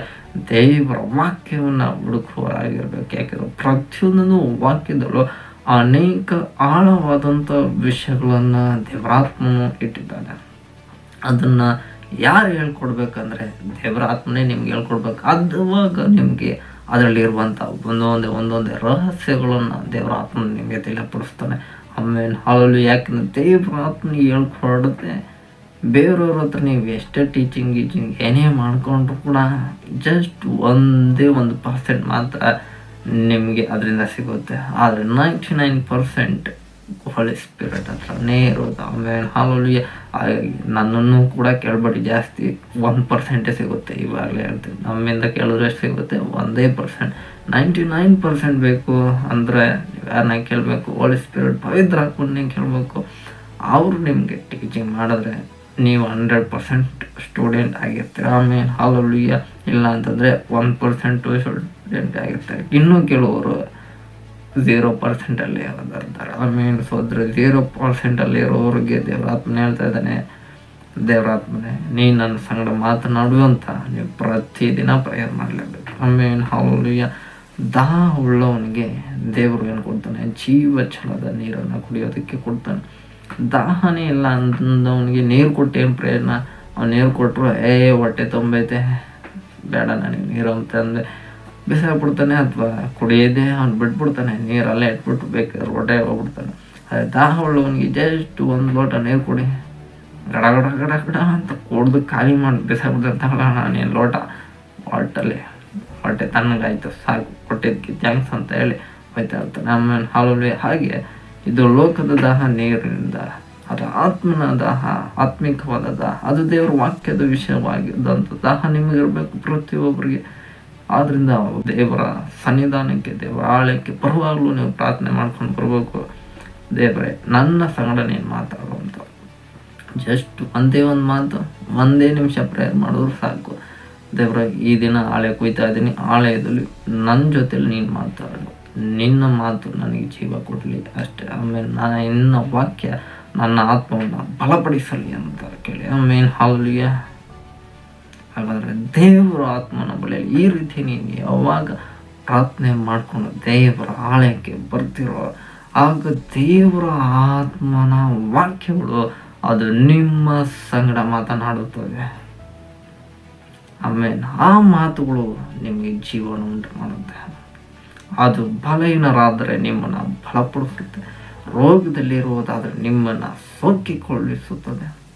ನಿಮಗೆ ಏನು ಕಷ್ಟ ಹೋರಾಟ ಇದ್ರು ಅದರೆಲ್ಲದ್ರ ಮಧ್ಯದಲ್ಲೂ ದೇವರ ವಾಕ್ಯ ನಿಮ್ಮನ್ನು ಬಲಪಡಿಸುತ್ತೆ, ನಿಮಗೆ ಧೈರ್ಯ ಕೊಡುತ್ತೆ, ನಿಮಗೆ ದಮ್ಮು ತಾಕತ್ತು ಏನೇನು ಬೇಕು ಅವಶ್ಯಕತೆ ಎಲ್ಲವೂ ಕೂಡ ದೇವರ ವಾಕ್ಯ ಪೂರೈಸುವಂಥದ್ದಾಗಿದೆ. ಯಾಕೆಂದರೆ ದೇವರಲ್ಲಿ ಸಮಸ್ತವೂ ಇದೆ. ಅದನ್ನು ನೀವು ಚೆನ್ನಾಗಿ ಅರ್ಥ ಮಾಡ್ಕೋಬೇಕು. ದೇವರಲ್ಲಿ ಏನಿದೆ? ಸಮಸ್ತವೂ ಇದೆ. ನಿಮಗೇನು ಬೇಕೋ ಅದೆಲ್ಲವೂ ದೇವರ ವಾಕ್ಯವು ನಿಮಗೆ ಒದಗಿಸಿಕೊಡುವಂಥದ್ದಾಗಿದೆ.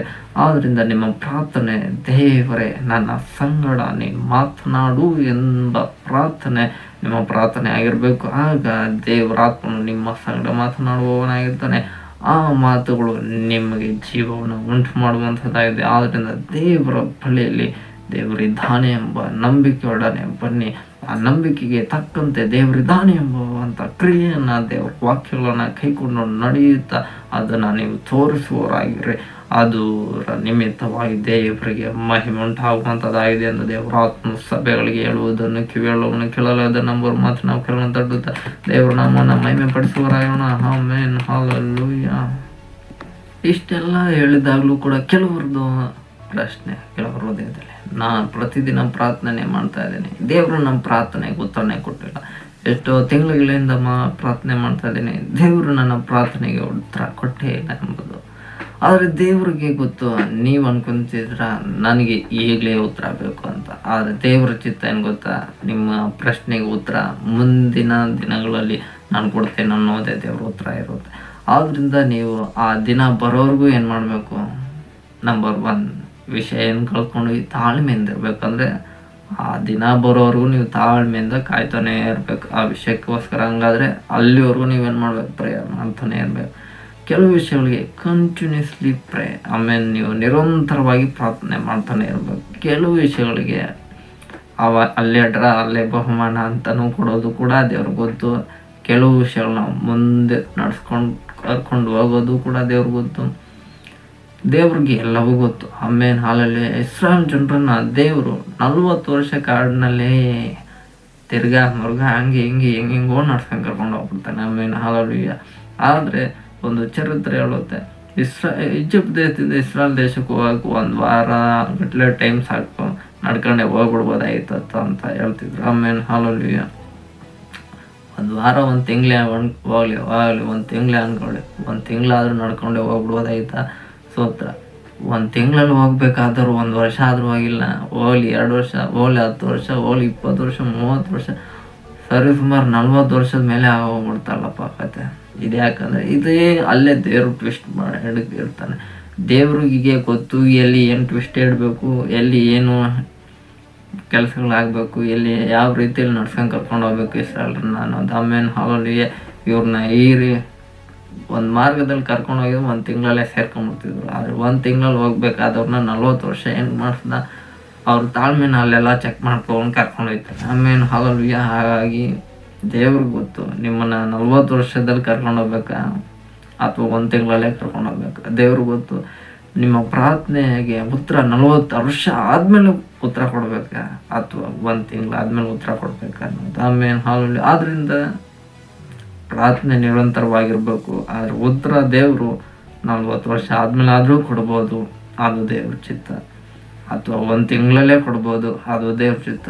1 ವಾರದಲ್ಲೇ ಕೊಡ್ಬೋದು, ಅದು ದೇವ್ರ ಚಿತ್ತ. ಅದು ನಮಗೂ ಕೂಡ ಗೊತ್ತಿರಲ್ಲ. ಆಮೇಲೆ ಸೋದ್ರ ದೇವ್ರಾತ್ಮನ ತಿಳಿಯಪಡಿಸಿದ್ರೆ ದೇವ್ರಾತ್ಮನ ತಿಳಿಯಪಡಿಸ್ತಾನೆ ನಿಮಗೆ. ಆಮೇಲೆ ಹಾಲಲ್ಲಿ ಹಾಗಾಗಿ ಯಾರ ಪ್ರಶ್ನೆಗೆ, ಯಾರ ಪ್ರಾರ್ಥನೆಗೆ ಯಾವಾಗ ಉತ್ತರ ಕೊಡ್ಬೇಕನ್ನೋದು ನನಗೂ ಗೊತ್ತಿಲ್ಲ. ಇವಾಗ ಹೇಳ್ತಾ ದೇವ್ರಿಗೆ ಮಾತ್ರ ಗೊತ್ತು. ಆಮೇಲೆ ಹಾಲಲ್ಲಿ ಹಂಗಾಗಿ ದೇವ್ರ ಸೋದ್ರಲ್ಲಿ ಆಮೇಲೆ ಹಾಲಲ್ಲಿ ಅದರಿಂದ ನೀವು ಮಾಡೋ ಪ್ರಾರ್ಥನೆ ದೇವರೇ ಉತ್ತರ ಕೊಡಲೇ ಇಲ್ಲ ಅಂತ ಕೊರಗೆ ಮಾಡಿ.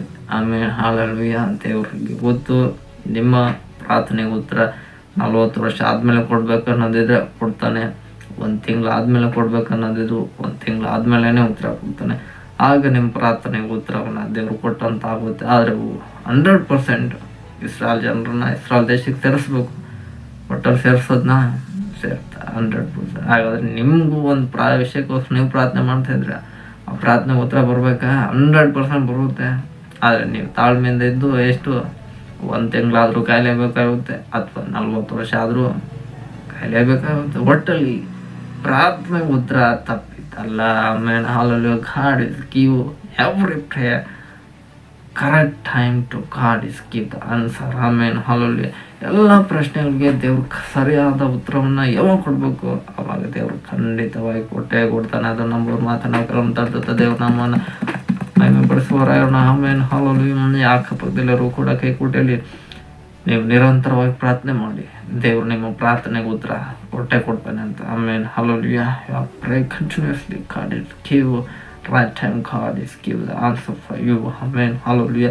నిరంతరంగా మీరందరూ ప్రార్థన చేయండి. దేవుడు సరైన సమయంలో మీ ప్రార్థనకు జవాబు ఇస్తాడు. ఆమెన్. హల్లెలూయా. ಆದ್ದರಿಂದ ನಿಮ್ಮ ಪ್ರಾರ್ಥನೆ ಮಾತ್ರ ಏನು ಮಾಡಬಾರ್ದು, ನಿಲ್ಲಿಸಲೇಬಾರ್ದು. ಅದನ್ನು ನಿರಂತರವಾಗಿ ಮಾಡ್ತಾನೆ ಇರಬೇಕು. ಆಮೇನ್. ಹಲ್ಲೆಲೂಯಾ. ದೇವರಾತ್ಮನು ನಮಗೆ ಕೊಟ್ಟಿರುವಂಥ ಮತ್ತೊಂದು ವಾಕ್ಯವನ್ನು ನಾವೆಲ್ಲರೂ ಹೊದಿಕೊಳ್ಳುವವರಾಗಿರೋಣ. ಕೊಲಸ್ಯ 1ನೇ ಅಧ್ಯಾಯ 18ನೇ ವಾಕ್ಯವನ್ನು ನಾವೆಲ್ಲರೂ ಹೊದಿಕೊಳ್ಳುವವರಾಗಿರೋಣ. ಕೊಲೋಸಿಯನ್ಸ್ ಚಾಪ್ಟರ್ 1:18 ದೇವರು ಸಭೆಯಾದ ನಮ್ಮೆಲ್ಲರ ಸಂಗಡ ಆತನು ಈ ರೀತಿಯಾಗಿ ಮಾತನಾಡ್ತಾ ಇದ್ದಾನೆ. And he is the head of the body, the church, who is the beginning, the firstborn from the dead, that in all things he might have the preeminence. ಕೊಲೋಸ್ಯ 1ನೇ ಅಧ್ಯಾಯ 18ನೇ ವಾಕ್ಯದಲ್ಲಿ ದೇವರಾತ್ಮನು ಸಭೆಯಾದ ನಮ್ಮೆಲ್ಲರ ಸಂಗಡ ಆತನು ಈ ರೀತಿಯಾಗಿ ಮಾತನಾಡ್ತಾ ಇದ್ದಾನೆ. ಸಭೆ ಎಂಬ ದೇಹಕ್ಕೆ ಆತನು ಶಿರಸ್ಸು, ಆತನು ಆದಿ ಸಂಭೂತನು, ಎಲ್ಲದರಲ್ಲೂ ಪ್ರಮುಖನಾಗುವಂತೆ ಸತ್ತವರೊಳಗಿನಿಂದ ಮೊದಲು ಎದ್ದು ಬಂದವನು ಆತನೇ ಎಂದು ದೇವರಾತ್ಮನು ಸಭೆಗಳಿಗೆ ಹೇಳುವುದನ್ನು ಕಿವಿಯುಳ್ಳವನು ಕೇಳಲಿ ಎಂಬುದಾಗಿ ಅಂತ ದರ್ಶನಗಳಲ್ಲಿ ಸಭೆಯಾದ ನಮ್ಮೆಲ್ಲರ ಸಂಘ ದೇವರು ಆತ್ಮನು ವಿಶೇಷವಾಗಿ ಮಾತನಾಡ್ತಿದ್ದಾನೆ. ಆಮೇನ್ ಹಲ್ಲೆಲೂಯಾ. ಹಾಗಾದ್ರೆ ಸಭೆ ಎಂಬ ದೇಹಕ್ಕೆ ಆತನು ಶಿರಸ್ಸಾಗಿದ್ದಾನೆ. ಸಭೆ ಅನ್ನೋದು ಯಾರ್ದು? ದೇವ್ರದು. ದೇವರೇ ಸಭೆಯನ್ನ ಆರಂಭಿಸಿದವನು. God will start the church. ಶೇ ಜೈ गुंग भोंग जय हाइन. परमेश्वर चर्च को शुरू करेगा. Amen hallelujah. దైవన్ సభై తొడక్కువార్. Amen hallelujah. దేవుడు చర్చ్ని ప్రారంభిస్తాడు. ఆమెన్ సంఘాన్ని ప్రారంభించింది దేవుడు అయి ఉన్నాడు. Amen hallelujah. ಹಾಗಾದ್ರೆ ದೇವರು ಸಭೆಯನ್ನು ಆರಂಭಿಸುವವನು ಆತನೇ ಆಗಿದ್ದಾನೆ. Amen hallelujah. ಹಾಗಾದ್ರೆ ಸಭೆಯ ಅಪೊಸ್ತಲರ ಕಾಲಗಳಲ್ಲೂ ಸಭೆಯಲ್ಲಿ ಬಹಳ ಹಿಂಸೆ ಇತ್ತು. ಆದರೆ ಅವರು ಎಲ್ಲರೂ ದೇವರಲ್ಲಿ ನಿರಂತರವಾಗಿ ನಡೆದಂಥ ವಿಷಯದಲ್ಲಿ ಒಂದು ಗುಣ ಅವರಲ್ಲಿದ್ದದ್ದು ತಾಳ್ಮೆ. ಆಮೇನ್ ಹಲ್ಲೆಲೂಯಾ. ಆದ್ದರಿಂದ ಸಭೆಯಾದ ಪ್ರತಿಯೊಬ್ಬ ದೈವ ಮಕ್ಕಳಲ್ಲೂ ಇರಬೇಕಾದಂಥ ವಿಷಯ ತಾಳ್ಮೆ ಉಳ್ಳವರಾಗಿರ್ಬೇಕು. ಆಮೇನ್ ಹಲ್ಲೆಲೂಯಾ. ತಾಳ್ಮೆ ಇಲ್ಲ ಅಂದರೆ ನೀನು ದೇವರ ಮಗನೇ ಅಲ್ಲ, ದೇವರ ಮಗಳೇ ಅಲ್ಲ. ಆಮೇನ್ ಹಲ್ಲೆಲೂಯಾ. ಆದ್ದರಿಂದ ನಿಮ್ಮಲ್ಲಿ ಏನಿರಬೇಕು? ತಾಳ್ಮೆ ಅನ್ನುವಂಥ ವಿಷಯ ಇರಲೇಬೇಕು. ಆಮೇನ್. ಯಾಕಂದರೆ ದೇವರು ಸಭೆಯನ್ನು ಆರಂಭಿಸಿದ್ದಾನೆ ಅಂದರೆ ಆ ಸಭೆ ನಡಿಬೇಕಂದ್ರೆ ಸಭೆಯಲ್ಲಿರುವವರು ಕೂಡ ತಾಳ್ಮೆ ಉಳ್ಳವರಾಗಿರ್ಬೇಕು. ಆಮೇನ್ ಹಲ್ಲೆಲೂಯಾ. ಯಾರ ವಿಷಯದಲ್ಲಿ? ದೇವರ ವಿಷಯದಲ್ಲಿ ಆಮೇನ್ ತಾಳ್ಮೆ ಉಳ್ಳವರಾಗಿರಲೇಬೇಕು. That is must and should. Amen hallelujah. ಆದ್ರಿಂದ ದೇವರು ವಾಕ್ಯದಲ್ಲಿ ಹೀಗೆ ಹೇಳ್ತಾ ಇದ್ದಾನೆ, ಆತನು ಆದಿ ಸಂಭೂತನು. ಹಾಗಾದ್ರೆ ದೇವರು ಈ ದಿನ ನಮಗೆ ಕೊಟ್ಟಿರುವಂತ ವಾಕ್ಯ ಆತನು ಆದಿಯಾಗಿದ್ದಾನೆ ಎಂಬುದು. ಆಮೇಲೆ ಆದರೆ ಆತನು ಆದಿಯಾಗಿದ್ದಾನೆ ಅಂದ್ರೆ ಆತನು ಆರಂಭದಲ್ಲೇ ಇದ್ದಾನೆ. ಹಾಗಾದ್ರೆ ಭೂಮಿ ಆಕಾಶಗಳನ್ನು ಸೃಷ್ಟಿ ಮಾಡಿದವನು ಆತನೇ. ಆಗ್ಲೂ ಕೂಡ ಆತನು ಇದ್ದಾನೆ. ಆಮೇನ್ ಹಲ್ಲೆಲೂಯಾ. ಆತನು ಈಗಲೂ ಕೂಡ ಇದ್ದಾನ. ಆಮೇನ್ ಹೇಳಿ. ಆಮೇನ್ ಹಲ್ಲೆಲೂಯಾ. ಹಾಗಾದ್ರೆ ಆತನು ಈಗಲೂ ಇದ್ದಾನೆ. ಹಾಗಾದ್ರೆ ಮುಂದೆ ಇರ್ತಾನ? 100% ಇರ್ತಾನೆ. ದೇವರು ಅಂದ್ರೆ ಆತನೇ ಆದಿ ಆಗಿರ್ಬೇಕು, ಆತನೇ ಅಂತ್ಯ ಆಗಿರ್ಬೇಕು, ಆತನೇ ಪ್ರಾರಂಭ ಆಗಿರ್ಬೇಕು, ಆತನೇ ಅಂತ್ಯ ಆಗಿರ್ಬೇಕು, ಆತನೇ ಆಲ್ಫಾ ಆಗಿರ್ಬೇಕು, ಆತನೇ ಒಮೇಘ ಆಗಿರ್ಬೇಕು. ಆಮೇನ್ ಹಲ್ಲೆಲೂಯಾ. ಆದ್ರಿಂದ ನಿಜವಾದ ದೇವರು ನಮ್ಮ ಕರ್ತನಾದ ಯೇಸು ಕ್ರಿಸ್ತನಾಗಿದ್ದಾನೆ. ಆತನು ಆದಿಯಲ್ಲಿ ಇದ್ದಾನೆ. ಆತನು ಸಭೆಗೆ ಏನಾಗಿದ್ದಾನೆ ಅಂದ್ರೆ ಶಿರಸ್ಸಾಗಿದ್ದಾನೆ. ಹಾಗಾದ್ರೆ ಆತನು ತಲೆ ಆಗಿದ್ದಾನೆ. ಹಾಗಾದ್ರೆ ದೇವರು ವಾಕ್ಯ ಮಾತನಾಡುವ ಪ್ರತಿಯೊಬ್ಬರು ದೈವ ಸೇವಕರು ನೀವು ಮಾತಾಡ್ಕೊಡ್ದು ದೇವರಾತ್ಮವಶರಾಗಿ ನೀವು ಮಾತನಾಡುವವರಾಗಿರ್ಬೇಕು. ಯಾಕಂದ್ರೆ ಶಿರಸ್ಸು ಅಂದ್ರೆ ತಲೆಯಲ್ಲಿ ಏನು ಬರುತ್ತೆ? ಬಾಯಿ ಬರುತ್ತೆ. ಆಮೇಲೆ ಹಲ್ಲೆಲೂಯಾ. ಬಾಯಿ ಆಗಿರ್ಬೇಕು ಯಾರು? ದೇವರೇ ಆಗಿರ್ಬೇಕು. ದೇವರು ಆತ್ಮನು ನಿಮ್ಮ ಮುಖಾಂತರವಾಗಿ ಯಾವಾಗ ಮಾತನಾಡ್ತಾನೋ ಅವಾಗ ನಿಮ್ಮ ಸಭೆಗಳಲ್ಲೂ ಜೀವನ ಉಂಟಾಗುತ್ತೆ. ನೀವು ಮಾತನಾಡುವಂಥ ವಾಕ್ಯಗಳು ಅದು ಆತ್ಮೀಕವಾದ ಪರಲೋಕದ ತಂದೆಯ ಮಾತುಗಳಾಗಿರ್ತವೆ. ಅಂಥ ಮಾತುಗಳಿಗೆ ಸಭೆಯ ವಿಶ್ವಾಸಿಗಳು ತಲೆ ಬಾಗ್ತಾರೆ. ಇಲ್ಲ ಅಂತಂದ್ರೆ ತಂದೆ ಆ ದೇವರ ತಲೆನ ಬಾಗಿಸ್ತಾನೆ. ಆಮೇಲೆ ಹಲ್ಲೆಲೂಯಾ. ಯಾಕಂದ್ರೆ ಆತನು ಸೃಷ್ಟಿಯನ್ನ ಮಾಡಿರುವ ದೇವರು. ಆತನ ಸಮುದ್ರವನ್ನ ನೋಡಿರ್ತಾನೆ. ಸಮುದ್ರ ಶಾಂತ ಆಗಿರುವ ಜಸ್ಟ್ ಸಿಂಪಲ್ ಒಂದೇ ವರ್ಡ್. ಆಗ ಸಮುದ್ರ ಏನಾಗುತ್ತೆ? ಶಾಂತ ಆಗೋಗುತ್ತೆ. ಬಿರುಗಾಳಿ ಏರ ಬಿರು ಬೀಸಾಡ್ತಿತ್ತು. ಆಗ ಬಿರುಗಾಳಿ ನೋಡಿ ದೇವ್ರು ಹೇಳ್ತಾನೆ, ಬಿರುಗಾಳಿ ಸೈಲೆಂಟ್ ಆಗಿರೋ. ಅಷ್ಟೇ ಒಂದೇ ಮಾತು ದೇವ್ರು ಹೇಳೋದು. ಬಿರುಗಾಳಿ ಏನಾಗುತ್ತೆ? ಸೈಲೆಂಟ್ ಆಗ್ಬಿಡುತ್ತೆ. ಬಿರು ಬೀಸುತ್ತಾ ಇರೋ ಬಿರುಗಾಳಿ ಸೈಲೆಂಟ್ ಆಗುತ್ತೆ.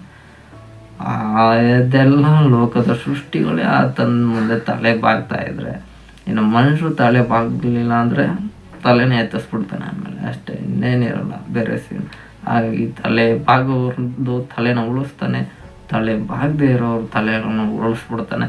ಆದ್ರಿಂದ ದೇವ್ರ ಬಳಿಯಲ್ಲಿ ಏನೇ ಇರಬೇಕು? ಯಾವಾಗಲೂ ತಲೆ ಬಾಗಿ ನಡಿಬೇಕು. ಆಮೇಲೆ ತಲೆ ಬಾಗಿ ನೀವು ನಡಿಬೇಕಂದ್ರೆ ನಿಮ್ಮಲ್ಲಿ ಇರಬೇಕಾದ ಗುಣಲಕ್ಷಣ ತಾಳ್ಮೆ ಉಳ್ಳವರಾಗಿರ್ಬೇಕು. ಆಮೇಲೆ ಹಲ್ಲೆಲೂಯಾ. ಯಾಕಂದ್ರೆ ಆತನು ಸಮಸ್ತಕ್ಕೂ ಒಡೆಯನು, ಆದಿ ಸಂಭೂತನು, ಆದಿಲಿರುವ ದೇವರು.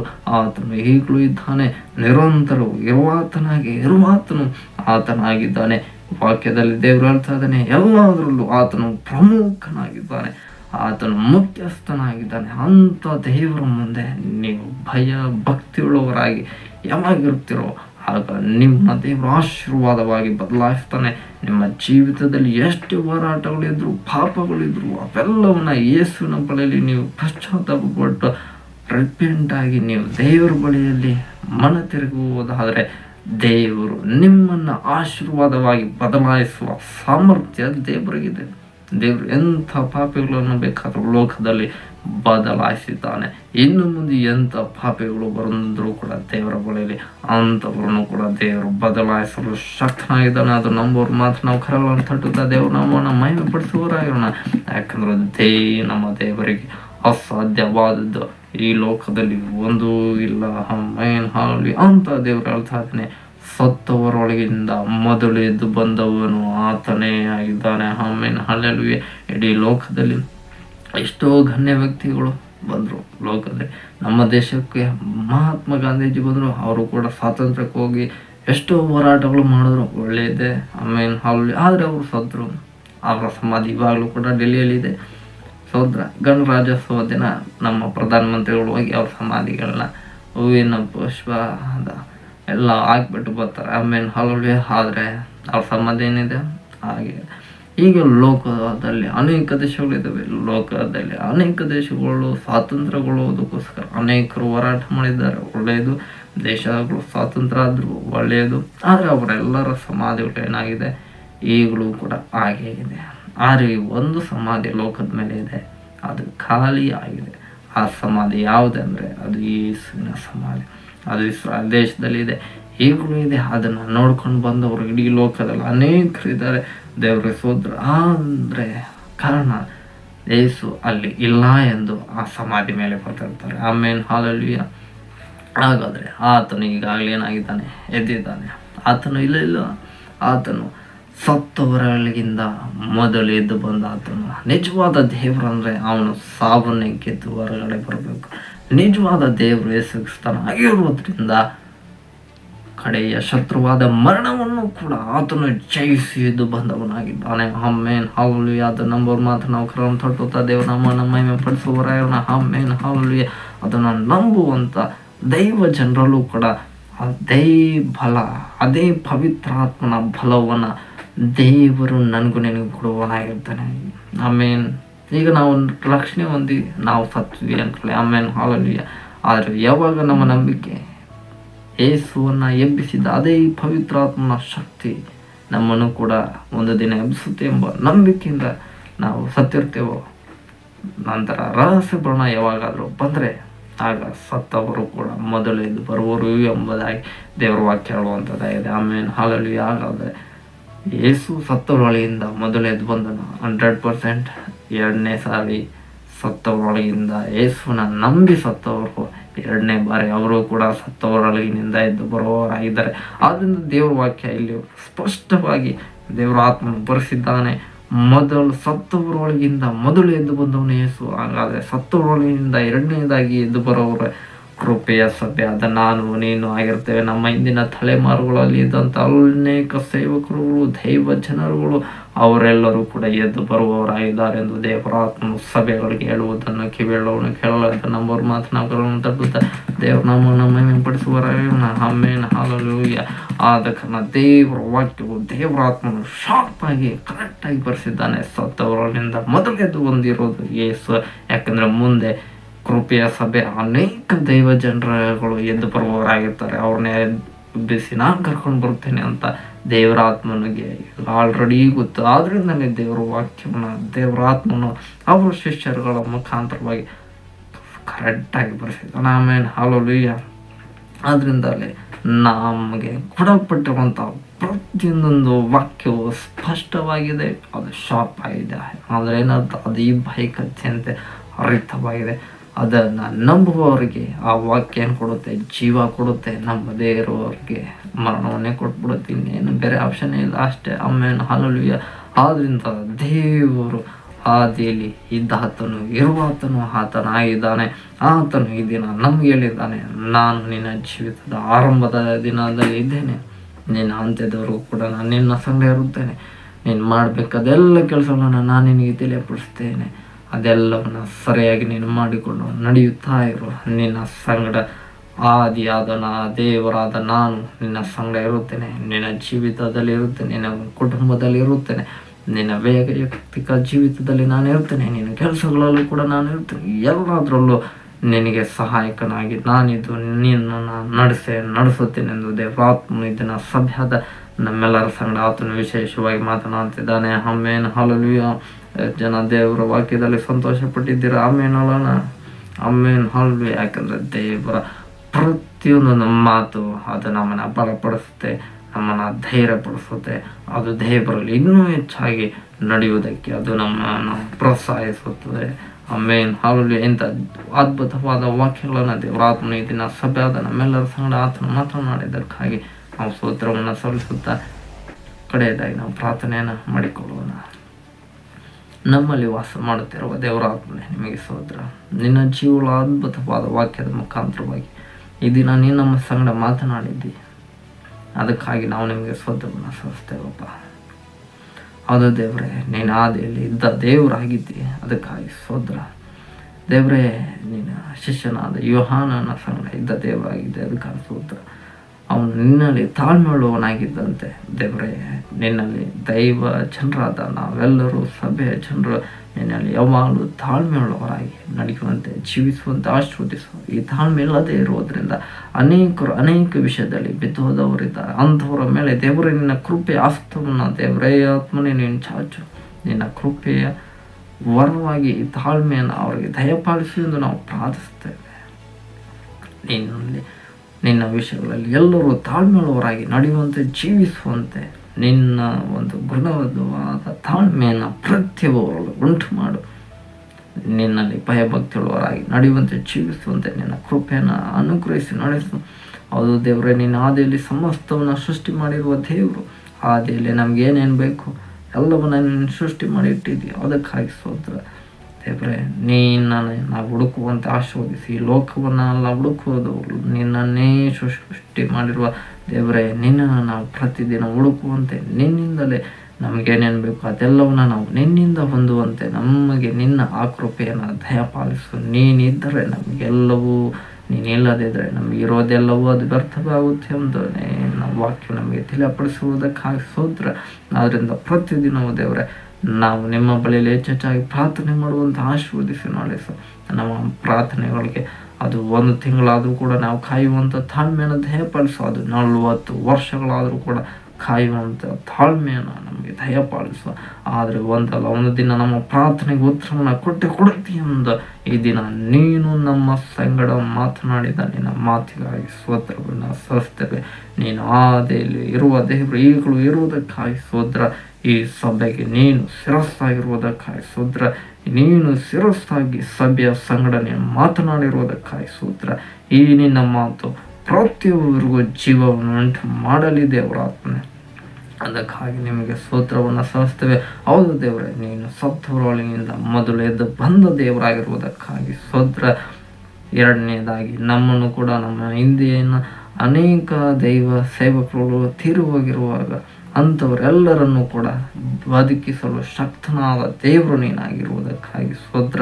ದೇವರೇ, ಆದ ಕಾರಣ ನಿನ್ನ ವಾಕ್ಯವು ಸ್ಪಷ್ಟವಾಗಿ ನಿನ್ನ ವಾಕ್ಯದಲ್ಲಿ ಬರೆಸಿರುವುದಕ್ಕಾಗಿ ನಾವು ನಿಮಗೆ ಸ್ತೋತ್ರವನ್ನು ಸಲ್ಲಿಸ್ತೇವೆ. ದೇವರ ಜೀವದಿಂದಿರುವ ನಮ್ಮನ್ನು ಕೂಡ ನೀನು ನಿನ್ನ ರಹಸ್ಯ ಪುರಾಣದಲ್ಲಿ ಕರೆದುಕೊಂಡು ಹೋಗುವುದಕ್ಕಾಗಿಯೂ ಸ್ತೋತ್ರವನ್ನು ಸಲ್ಲಿಸ್ತೇವೆ. ಇಂಥ ಅದ್ಭುತವಾದ ಜೀವಳ ವಾಕ್ಯದ ಮುಖಾಂತರವಾಗಿ ನೀನು ಈ ದಿನ ನಮ್ಮ ಸರಳ ಮಾತನಾಡಿರುವುದಕ್ಕಾಗಿ ನಾವು ನಿಮಗೆ ಕೋಟಿ ಸ್ತೋತ್ರಗಳನ್ನು ಸಲ್ಲಿಸುತ್ತಾ ಯೇಸುವಿನ ಹೆಸರಿನಲ್ಲಿ ಪ್ರಾರ್ಥಿಸಿ ಬಿಡಿಯೊಂದಿದ್ದೇವೆ ತಂದೆಯಾದ ದೇವರೇ, ಆಮೇಲೆ ನಮ್ಮ ತಂದೆಯಾದ ದೇವರ ಪ್ರೀತಿ ಕರ್ತನಾದ ಯೇಸು ಕ್ರಿಸ್ತನ ಕೃಪೆ ಪವಿತ್ರಾತ್ಮನ ಅನ್ಯೋನ್ಯತೆ ಐಕ್ಯತೆ ಎಂದೆಂದಿಗೂ ಸದಾಕಾಲ ಯೇಸುವಿನ ರಹಸ್ಯ ಬರುವವರೆಗೂ ಸಭೆಯಾದ ನಮ್ಮೆಲ್ಲರ ಸಂಗಡವೂ ಇರಲಿ. Amen, amen, amen. God bless you all. Amen.